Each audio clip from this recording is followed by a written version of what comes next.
Bali itong PSO season dating 41 days to 16 months. So far, very successful naman itong training nila na inabot ng 4.5 months na nag-stay sila sa police trainer. Ito yung mga mayroon din ng police executive master sign na nakadesign sa mga senior non-police commission officer para ma-equip sila sa pagiging official. Dahil by next year o pag inabutan nila yung timing grade, sila ay mapupunod ng police trainer.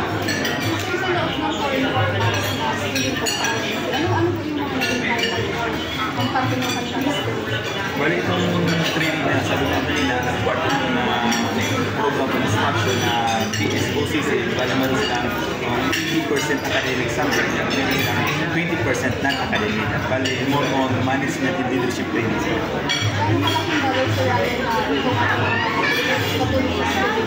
Napakalaking tulong ito sa ating mga kapulisan kasi nadadagdagan improve ang kanilang mga kalaman in terms of knowledge, skills, and practice.